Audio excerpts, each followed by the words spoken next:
मोदी सरकार के 100 दिन पूरे होते ही नरेंद्र मोदी को कुर्सी से हटाने की आवाजें बीजेपी से ही बुलंद होने लगी हैं।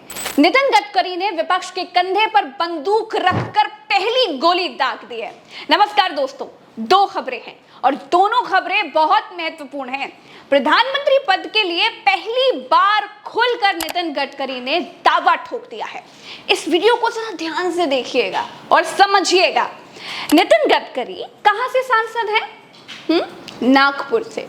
दूसरी खबर यह है कि संजय जोशी, जिनको मोदी और शाह ने बर्फ में लगा दिया था, सूत्रों के मुताबिक उनको बीजेपी का राष्ट्रीय अध्यक्ष बनाने की तैयारियां चल रही हैं। जी हां, संजय जोशी कहां के रहने वाले हैं? नागपुर के। अब इन दोनों के अलावा नागपुर में और क्या है, सोचिए जरा। क्या है? संघ का हेडक्वार्टर है। बीजेपी पर जिस जलवे जलाल के साथ गुजरात लॉबी ने कब्जा किया, अब उसके पतन का समय आ गया है। भाजपा की लगाम फिर से संघ अपने पास रखने की पूरी तैयारियां कर चुका है। अब इसको समझने के लिए सबसे पहले आप खबर के पहले हिस्से को समझिए और टाइमिंग पर जरा गौर कीजिएगा। नरेंद्र मोदी ने अपने सारे पुराने मंत्री पुराने मंत्रालयों के साथ रिपीट किए। कारण क्या था? कारण ये सामने आया कि पुराने मंत्री रहेंगे तो पेंडिंग पड़ी हुई फाइलें जल्दी क्लियर हो जाएंगी। अब नया मंत्री आएगा तो उसे फाइल समझने में समय लग जाएगा। खबर ये थी कि पुराने मंत्रियों को शुरुआती 100 दिनों के लिए पुराने मंत्रालयों में रखा जाएगा।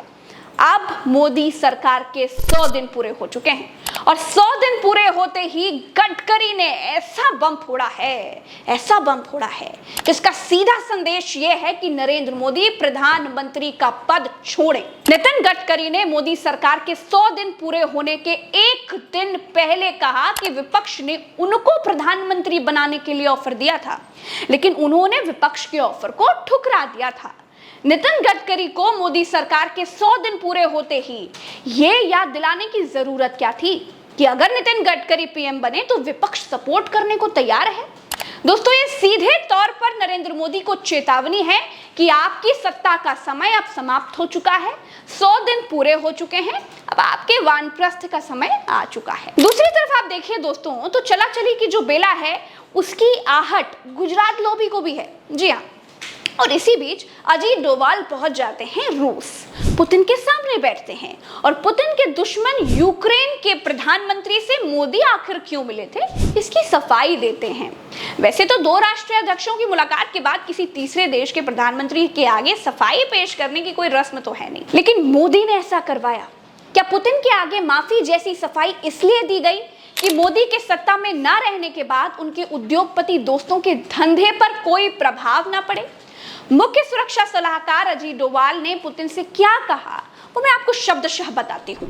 अजीत डोभाल ने कहा कि प्रधानमंत्री मोदी ने, जैसा कि आपको फोन पर हुई बातचीत में बताया, कि वो आपको यूक्रेन दौरे और जेलेंस्की से मुलाकात के बारे में बताना चाहते हैं। पीएम मोदी चाहते थे कि मैं खास तौर पर यहां आऊं और आपको इस बातचीत के बारे में बताऊं। डोभाल ने कहा, बातचीत बंद दरवाजों के भीतर हुई, सिर्फ दोनों नेता थे, उनके साथ 2 लोग थे, मैं भी वहां पर पीएम के साथ था, उस बातचीत का साक्षी मैं भी रहा। दोस्तों, कहानी की तीसरी तस्वीर देखिए। बीजेपी आज की तारीख में अध्यक्ष विहीन है। आज की तारीख में बीजेपी का अध्यक्ष कोई नहीं है। ऐसा कभी नहीं हुआ कि इतने लंबे समय तक बीजेपी अध्यक्ष विहीन रही हो, बीजेपी के अध्यक्ष का पद खाली पड़ा रहा हो। बीजेपी के भीतर अध्यक्ष पद को लेकर के भी लड़ाई चल रही है। सूत्र कह रहे हैं कि संघ मोदी शाह के धुर विरोधी संजय जोशी को बीजेपी का राष्ट्रीय अध्यक्ष बनाना चाहता है। वही संजय जोशी जिनकी एक सीडी मार्केट में आई थी। कहते हैं कि वो सीडी भी एक साजिश ही थी। उसके बाद मोदी के दबाव के बाद संजय जोशी से इस्तीफा ले लिया गया था। अब संघ उन्हीं संजय जोशी को बीजेपी का अध्यक्ष बनाना चाहता है। यानी दोस्तों, संघ पूरी तरह से गुजरात लॉबी का पैकअप करने के मूड में है। संजय जोशी की सीडी की कहानी भी बड़ी इंटरेस्टिंग है, इसके बारे में भी आपको जानना चाहिए। साल था 2003, मध्य प्रदेश के विधानसभा चुनाव चल रहे थे। उमा भारती के नेतृत्व में बीजेपी ने कांग्रेस को सत्ता से बेदखल किया था। चुनाव के बाद उमा भारती मध्य प्रदेश की महिला मुख्यमंत्री बनी, लेकिन इस पद पर वो ज्यादा दिनों तक टिक नहीं पाई। अदालत से उनके नाम का वारंट जारी होने के बाद उन्होंने कुर्सी छोड़ दी थी। बीजेपी ने बाबूलाल गौर को मुख्यमंत्री बनाया। अदालती मामला खत्म होने के बाद उमा भारती फिर से सीएम बनाए जाने की मांग करने लगी। इसके लिए वो विद्रोह पर उतारू हो गई। बीजेपी को उनका ये तेवर पसंद नहीं आया। फिर उन्होंने शिवराज सिंह चौहान को मुख्यमंत्री बनाने का फैसला कर लिया। लेकिन ये इतना आसान नहीं था। तब जानते हैं पिक्चर में एंट्री हुई थी संजय जोशी की, जो उस समय मध्य प्रदेश बीजेपी के संगठन महामंत्री थे।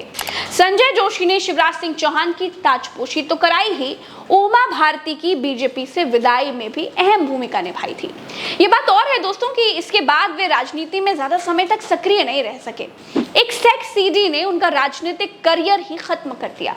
आगे चलकर उन्हें इस मामले में क्लीन चिट मिल गई, लेकिन सक्रिय राजनीति में उनकी वापसी नहीं हो पाई। सीडी कहां से आई, किसने बनाई, ये किसी को नहीं पता। 2005 में मुंबई में बीजेपी के राष्ट्रीय अधिवेशन से ठीक पहले संजय जोशी के कथित सेक्स स्कैंडल की एक सीडी सामने आई थी। इसके आते ही देश की राजनीति में कोहराम मच गया था। आजीवन ब्रह्मचर्य का व्रत ले चुके संजय जोशी इस सीडी में एक महिला के साथ कथित रूप से अंतरंग क्षण बिताते हुए नजर आए थे। 1.5 घंटे लंबी इस सीडी को गुजरात के एक होटल में जासूसी कैमरे से रिकॉर्ड किया गया था। जगह याद रखिए, कौन सी है? गुजरात। आपको समझने में आसानी होगी इसीलिए बता रही हूं। खैर, कहा जाता है कि इसे गुजरात से एक कुरियर कंपनी के जरिए पूरे देश में भेजा गया था। इस पर एमपी नगर भोपाल की कुरियर कंपनी का पता भी लिखा था। संजय जोशी इस सीडी अटैक से हतप्रभ रह गए थे। कुछ दिनों के बाद उन्होंने खुद मध्य प्रदेश पुलिस को इसकी शिकायत की और मामले की जांच करने की मांग की। तत्कालीन डीजीपी स्वराजपुरी ने सीआईडी और अपने एक विश्वास पात्र आईजी को इसकी जांच की जिम्मेदारी सौंपी थी। आईजी को साइबर क्राइम के मामलों का एक्सपर्ट माना जाता था।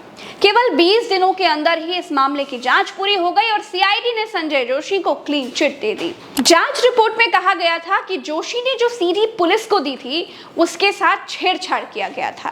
तो कुल मिलाकर दोस्तों, संजय जोशी का कद गुजरात में बढ़ता देख उनको ठिकाने लगाया गया था। अब आप पूछेंगे कि गुजरात में उस समय किसकी सरकार थी? गुजरात में किन दो नेताओं को संजय जोशी की बढ़ते कद से दिक्कत थी? तो उसके लिए ना आपको गूगल कर लेना चाहिए। इस कहानी में जाऊंगी तो कहानी बहुत लंबी हो जाएगी। दोस्तों, मोदी शाह ने बीजेपी को ऐसे मोड़ पर लाकर खड़ा कर दिया है जहां पर खुद मोदी के ऊपर भी सत्ता छोड़ने का भीतरखाने दबाव है, जहां बीजेपी में भयानक सिर फुटअव्वल चल रहा है। हरियाणा में अनिल विज ने और राव इंद्रजीत ने मुख्यमंत्री बनने के लिए घोड़े खोल रखे हैं। महाराष्ट्र में अलग तरह की लड़ाई है। उत्तर प्रदेश में गुजरात लॉबी योगी को निपटाना चाहती है। संघ बीजेपी में अपना राष्ट्रीय अध्यक्ष बनाना चाहती है और गडकरी प्रधानमंत्री बनने की इच्छा पाले हुए हैं। 75 साल का उम्र वाला ब्रैकेट मोदी का इंतजार कर रहा है, वो अलग। चलिए दोस्तों, फिलहाल इस वीडियो में इतना ही। मुझे दीजिए इजाजत। नमस्कार, राम राम तो अस्सलाम, जय हिंद।